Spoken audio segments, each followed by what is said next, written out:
Hi, welcome to week 2. This week we're going to talk a little bit about history and memory and the role that memory plays in the way we look at history, the way we look at historical events, how memory and history are tied together. And so we're going to start by looking at the film clip.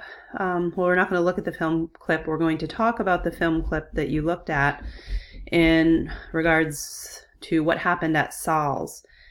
So I asked you to watch a 13-minute clip about a civil disturbance, and I wanted you to write down your account about what happened. So in a sense, you were to serve as a first-hand witness to this event.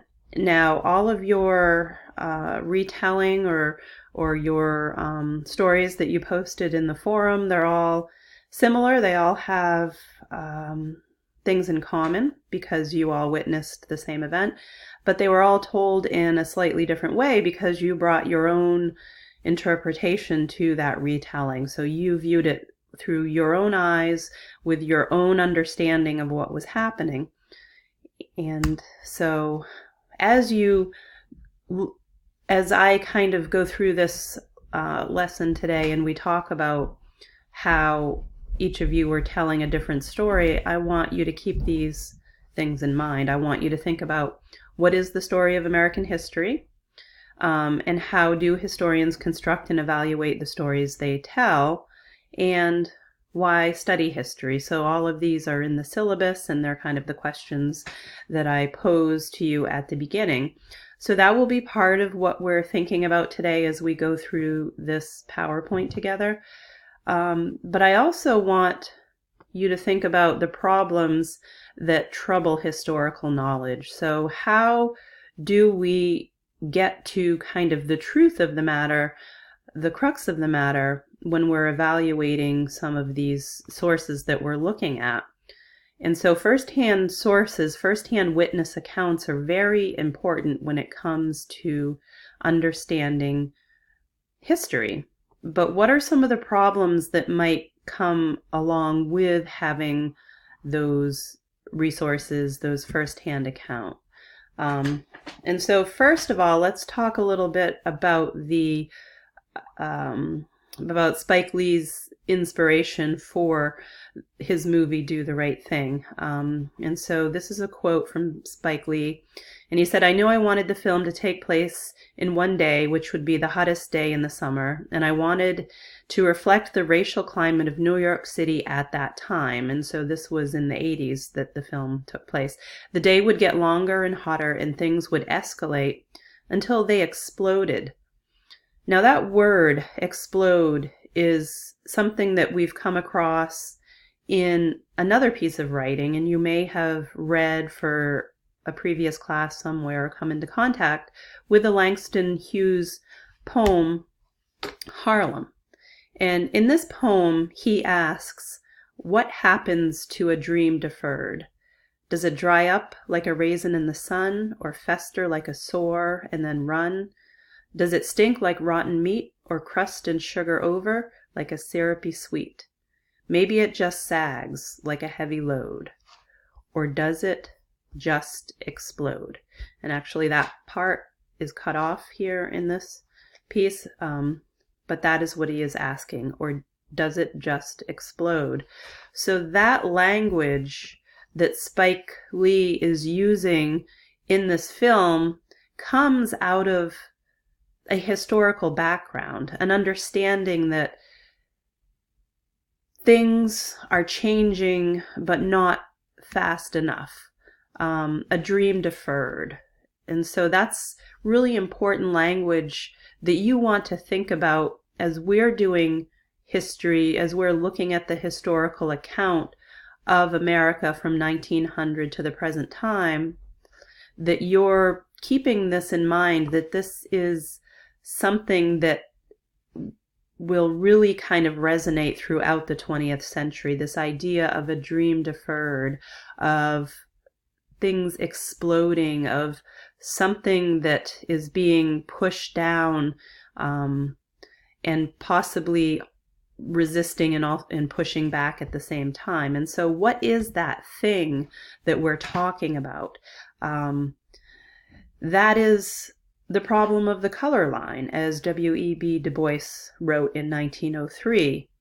Quote, "The problem of the 20th century is the problem of the color line, the relation of the darker to the lighter races of men in Asia and Africa, in America and the islands of the sea," unquote. And that was from a program that he took part in 1900s, around the turn of the century, the Pan-African Conference, which was really a coming together of all nations of the world to address this situation, the problem of the color line. And so this is a problem that is identified at the turn of the century,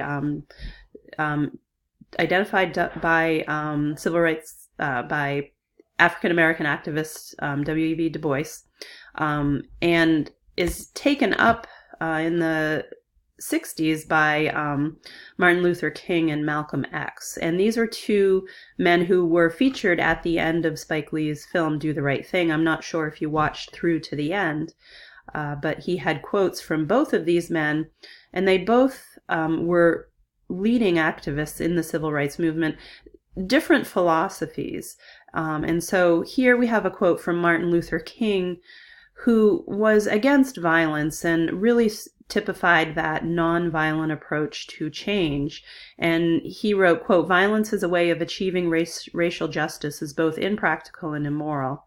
It is impractical because it is a descending spiral ending in destruction for all. The old law of an eye for an eye leaves everybody blind." And the quote goes on, and this quote was featured at the end of Spike Lee's movie. And so we can see from this quote, and you've probably read some of Martin Luther King's writings, that he was very much aware and involved in nonviolent practices. And so Malcolm X is sometimes featured as kind of the opposite of Martin Luther King, in that his approach was more radical, more violent. Both of these men shared a lot of similarities too. That isn't often the focus. But Malcolm X does have this more radical, more violent stream to his approach. And as you can see at the end of this quote, he writes, "I am not against using violence in self-defense. I don't even call it violence when it's self-defense. I call it intelligence." And so what he's saying is that there really is a time when things get to a certain point that if violence is used, and it's used appropriately, and it's used for self-defense, that this is an intelligent approach. This is something that actually is necessary. And so Spike Lee considered both of these men and their influence very important in the events that happened in his film, in that kind of civil disturbance and the things leading up to it, and what ultimately came out of that, something that we can consider and think about right now. So you watched that clip, and I didn't really give you a lot of background because I kind of wanted you to come at it from where you are today and your thoughts as you watched the event unfold. And I wanted you to really, in doing this activity, help you think about how historical knowledge is constructed, and what are some of the difficulties that come out of that. And I'm sorry, my dogs, I've got to go for just a second here. Historical knowledge is fraught with difficulties. So think about how the different interpretations of an event can be, even when someone works from the same evidence. As you can see, if you go into the forum posts on this film clip that you watched, you'll see that there are really different varying interpretations of the same event. And I've taken a few quotes from you from online. I'm not identifying who said it or critiquing what you said. You can go onto the forum and you can read the post for yourself. But I just kind of wanted to give you an overview of the differences in the interpretations. And someone wrote, what really caused the beginning of these events is difficult to pinpoint. And that's very true. You came into the film not really understanding what was going on previous. You just kind of were jumped right into a starting point, and I asked you to interpret what you saw. And similarly with history, we're kind of jumped into a moment. Maybe we don't have a lot of historical background on why things are the way they are. We're just using the lens that we have right now to understand our present moment. And once we're aware of other historical events or the context, we may change our interpretations, or we may change our opinion about what we are seeing. And so I think that's a really important point to note, is that it is difficult to pinpoint the cause of these events. And so you're only interpreting from your vantage point. Someone couldn't understand because of strong accents. That's also another point to really keep in mind when you're reading firsthand accounts, or you're reading somebody who witnessed an event.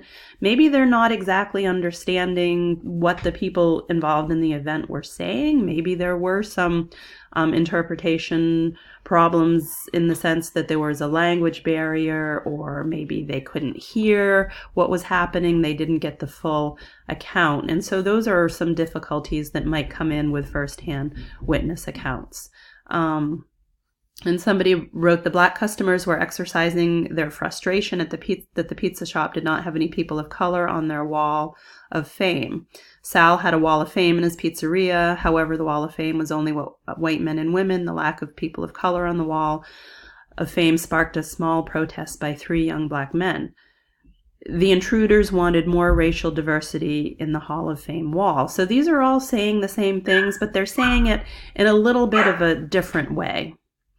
And so each person has a way of conveying the facts surrounding the matter that happened, but they're all telling it with a little bit of a different angle. And so keep that in mind, and particularly when you're reading some of these firsthand sources that we'll go through in your reader, that who's writing it, what point of view are they coming from, how are they framing the events that they see.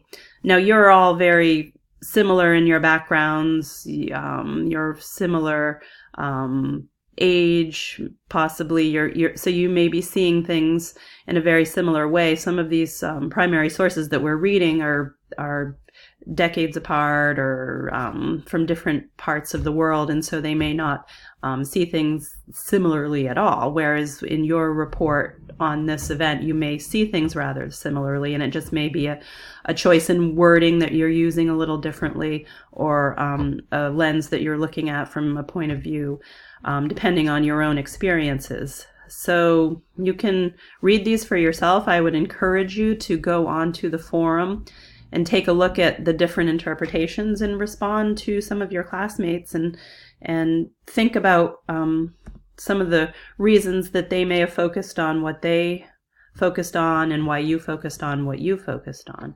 I think it's kind of an important exercise to do. So our next activity that I'll be asking you to do for this week will be around history and memory. And this will be on remembering 9/11. So we've talked about how history influences, how memory influences historical remembering, and how past events are seen through the lens of the way we understand where we are today. So there's a lot of influence, present influence on interpretations of the past, and the past also influences the present in the ways that we interpret what's happening presently. So I'm going to stop here, and I'm at the 15-minute mark almost, and I'm going to pick up in another video so that I don't run out of time on this one.